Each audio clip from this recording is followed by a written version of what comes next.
अस्सलामुअलैकुम student, welcome back to यूए पतेंते सेंटर। आज हम पढ़ेंगे पेज नंबर 319, ठीक है जी।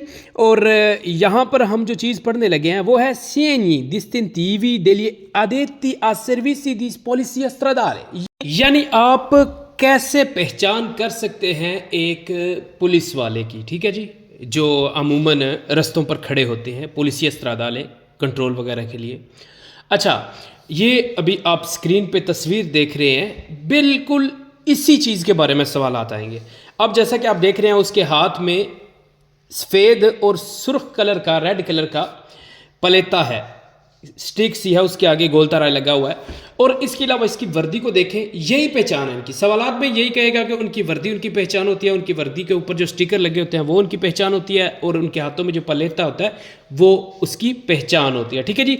अब चलते हैं सवालात की तरफ। मज़ीद जो है ना, इसको हम सवालात में हल करने की कोशिश करेंगे।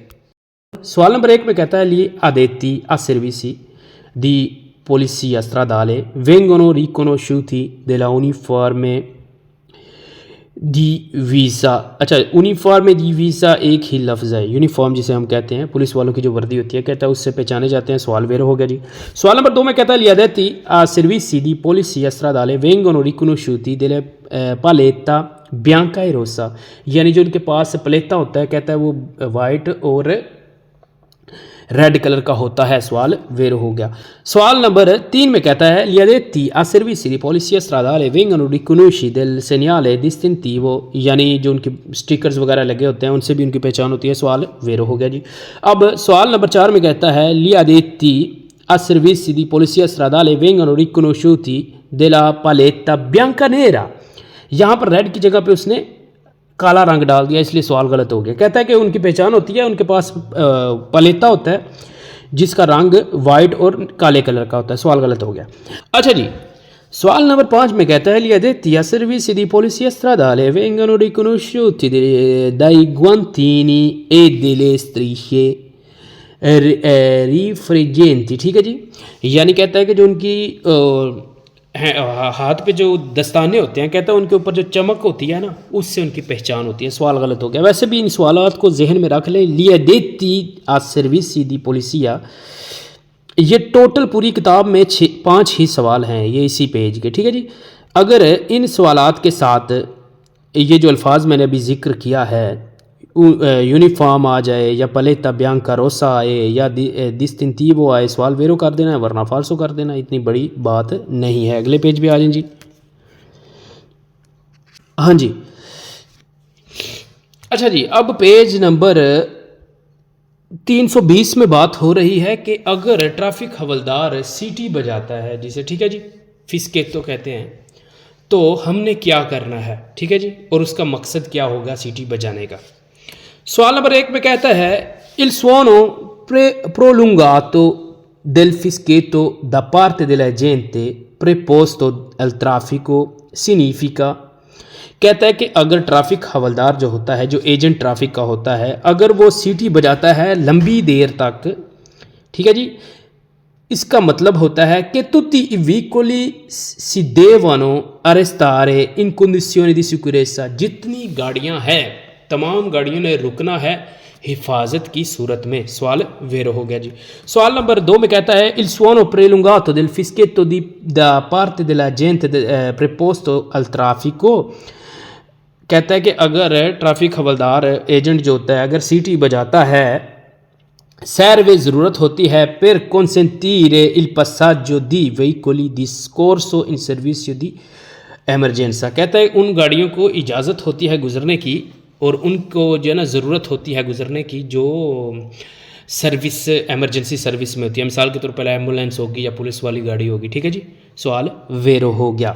सवाल नंबर 3 में कहता है il suono prolungato del fischietto da parte dell'agente preposto al traffico impone a chi ha impegnato incrocio di liberarlo ed eventualmente di arrestarsi subito dopo, यानी कहता है कि सवाल नंबर 3 में अगर ट्रैफिक हवलदार सीटी बजाता है ज़्यादा देर के लिए, तो हुक्म दिया जाता है जिन्होंने चौक को बिजी कर लिया है वो चौक को क्रॉस कर लें लेकिन चौक के बाद वो रुक जाएं। सवाल वेरो हो गया, ठीक है जी। अब सवाल नंबर 4 में कहता है il suono prolungato del fischietto da parte della gente preposto al traffico indica che occorre arrestarsi se non si è ancora occupato incrocio। यानी कहता है कि अगर एजेंट जो ट्रैफिक का है अगर वो सीटी बजाता है तो ज़रूरी है उन गाड़ियों को रुक जाएं जिन्होंने अभी तक चौक को बिजी नहीं किया। सवाल वेरो हो गया जी। अब चलते हैं सवाल नंबर 5 की तरफ। कहता है il suono prolungato del fischietto da parte della gente preposto al traffico indica che occorre tornare indietro। सवाल गलत हो गया। कहता है कि अगर सीटी बजाए एजेंट तो हमने वापस मुड़ के आ जाना है। सवाल गलत हो गया जी। सवाल नंबर 6 में कहता है il suono prolungato del fischietto di parte della gente preposto al traffico serve per arrestare o deviare solo ai veicoli che arrivano della sua destra। कहता है कि ये जो ट्रैफिक एजेंट अगर सीटी बजाता है ज़रूरत है उन गाड़ियों को रुकने की जो आ रही हैं या जा रही हैं उसकी दाईं जानब से। सवाल गलत हो गया जी। सवाल नंबर 7 में कहता है il suono prolungato del fischietto da parte della gente preposto al traffico significa che i veicoli fermi devono mettersi in marcia। कहता है कि ये जो ट्रैफिक हवलदार अगर सीटी बजाता है ज़्यादा देर के लिए उन गाड़ियों ने दोबारा गाड़ी को स्टार्ट कर लेना है जो रुके हुए हैं। सवाल गलत हो गया जी।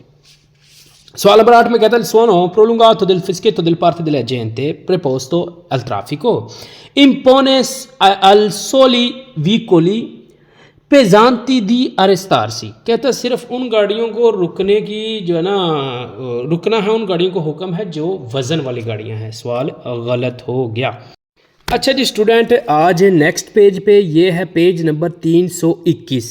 अब यहाँ पर बात हो रही है documenti da mostrare a richiesta degli agenti, यानी वो कौन से डॉक्यूमेंट्स हैं जो एजेंट हमसे जिनके बारे में सवाल कर सकता है, ठीक है जी, पूछ सकता है। Chi guida autoveicoli o motocicli अच्छा deve ji. esibire a richiesta degli agenti la carta di circolazione।